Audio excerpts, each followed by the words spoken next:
کاروکە سابەت و هێنا بە سلێمانی یاخۆت خێزانێ شەقڵاوە خوێنە لای من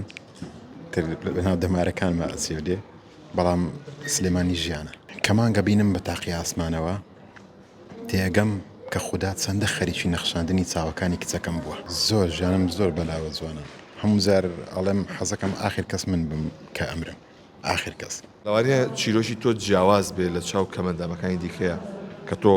هاتووی لە سلێمانی شتەجێ خۆ خەڵکی ئێرە نیوە بزانم ناڕاستە من خەڵکی شەقڵاوم لە شەقڵاو لە دایکم و لەوێ ژیاوم پێشتر بەڵام ئێستا بۆ ساڵ و نیوەکە لە سلێمانی ژیم خۆکارچی وایە سلێمانی وڵی کار و کەسابەتم کەوتە سلێمانی و لێرەش خێزانم پێکەێنە و یاریزانی باسکەشم لە یانی ڕۆژ وایدی وا باشتر بوو کە من بێمە سلێمانی کاروکە سابەت و هێنا بە سلێمانی یاخۆت خێزانێ وڵی ترەگەر بڵێم بەس کار و کەسابەت بێن نا بەڵام دی هەموو شتەکان بێکەوە مەربوط بوون هەم مەوزوعی خێزانم چونکە ئەویش لێرە مامۆستایە و کار و کەسابەتەکەش ئەویش هۆکار بوو خێزانە بە هەمان شۆکە منداوە بەڵێ ژیانکردن لە ماڵێکە ماڵی ئێوەیە چۆنە ئەوم پێ بڵێ زۆر ئاساییە زۆر ئاساییە یعنی وەکو هەر کەسێکی تر ژیانێکی ئاسایی و خۆشبەختانە بەڕێکەین تا چەندێک هاوکاری خێزانتی لەخوا بە زیاد بێ ئێمە هەردووکمان تەواوکەری یەکترین یعنی ئەو کاتانی کە ئەو پێویستی بە منە من بە هەموو شێوێک هاوکاری ئەوم و ئەو کاتانی کە ئەویش پێویستی بە منە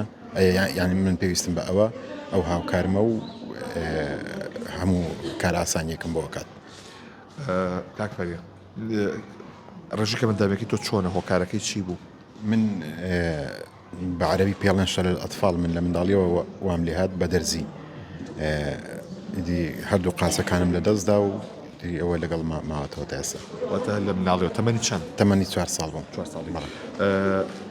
هەندێک کەسانێک هەیە بەهۆی ڕووداوێکەوە بەتایبەت ڕووداوی هاتوچۆوە ئەکەونە سەر کورسی لەوانەیە دەست دە ژیان بشۆن تۆ چۆن هیوایان پێبەخشی چیان پێڵێ ئەگەر بینە سەرواقع ئێمە کە لەسەر کورسین ڕەنگە بارقورسێک بۆ ئێمە دروست ببێ یعنی هەموو شتێکی ئاساییمان پێ ناکرێ وەکو وەرکەسێکی ساخ هەموو شتێک ناتوانین بیکەین بەڵام مقابل هەیە بەدیل هەیە بۆ ئەوە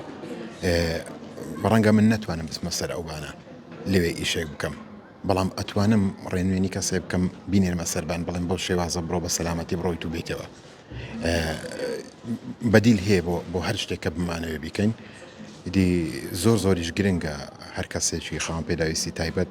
کە لەسەر کورسی بێ یان بە هەر شێوازێکی تر خاوەن پێداویستی تایبەت بێ بڕوای تەواوی بەخۆی هەبێ ورەی دانە بەزێ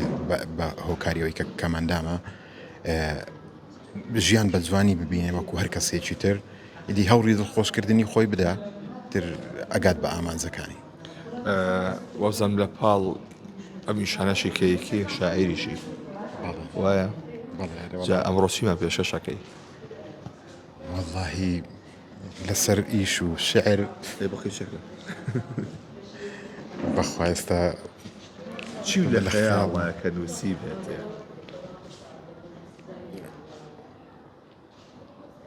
ئەگەر کورتە شعرێک بۆی کەمانگە بینم بە تاقی ئاسمانەوە تێگەم کە خوددا چەندە خەریکی نەخشاندنی چاوەکانی کچەکەم بووە بۆ بە شوێن نووسیوە ئەو بۆ کچەکەم ژێکاف ژێکاف بەڵێ واتە چی واتە ژیانەوەی کوردستان چەند مناڵە هەیە یەک تا چەندێک گرنگی بە ژیان ئەدەی تا چەندێک ژیانە لەلا جوانە زۆر ژیانم زۆر بەلاوە جوانە هەموو زار ئەڵێم حەزەکەم ئاخر کەس من بم کە ئەمرم ئاخر کەس ئەمەوێ زۆر بژم ژیانم زۆر بەلاوە جوانە زۆتی شعرێ بۆ شێ نووسیوە وڵای تر لە سەردەمی گەنج زیاتر شعری دڵداریمانە نووسیدی بۆ خۆشەویست و بۆ دڵدارەکەی خۆم ئەمە ئێستا خێزانتە بەڵێ بە شعرەکانی سەرنجە ڕاکێشە هەموو جارێ خۆی وەڵێ ئەڵێ ئەو داوت بۆ من دانابووە تا من بەداوەکەوە بوو ئێستا تۆ دەستە سوک نەکردو کەمتە شعر نانووسی بزەبت ئەڵێن پێمەڵێن ئەڵێن بۆ ئێستا کەم شعرێ نووسی ئەڵێم ئیشم پێی نەماوە ژە بێنەوە بەنیازنی چاپیان بکەی بڵاویان بکەیتەوە یان هیچ چاپ کردووە وەکو چاپکردن سنتەری ڕۆشنبیری شەقڵاوە چاپی کرد 5 دانە شعری منی چاپ کرد لە خەرمانە شعری چۆن بڵاویان کردەوە بەڵام وەکو خۆم حەز ناکەم بە نووسین بڵاوی کەمەوە تەنها لە ڕێی کلیپ و چکە کلیپیشم هەیە کلیپی شعریم هەیە بە ناوی وەرە با دوایین پاییز بێ لە ڕێگەی کلیپ و بە سەوتیش زیاتر بڵاویانەکەمەوە ئەو شعرانی کە نووسیوتەن وەکو باسەکە دڵاریشی تایە وەکو چ وەسفەیتی تیا هیچ بۆ کەمەندامان نووسیوە بۆ کەمەندامانیشم نووسیوە شعر بۆ مناسبەی کەمەندامانم نووسیوە بەڵام وەکو ئەوە ناکە لای خۆم هێڵا بێتمەوە ینی سیمینارێک بۆ یان مناسبەیەک بۆ پێیان وتم شتێکیان بۆ بنووسە بۆی لێرە پێشکەشیانکەین و یەکسەر تەسلیمم کردن و لای خۆم نەماوە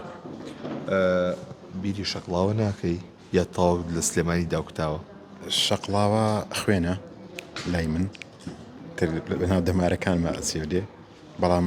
سلێمانی ژیانە هەر سلێمانی سلێمانی ژیانە وەڵا هەموو کوردستان بەلای منەوە جوانە بەڵام سلێمانی و زۆر پێخۆش خەیاڵە سلێمانی خۆی یا ترکە وتم سلێمانی تێبگە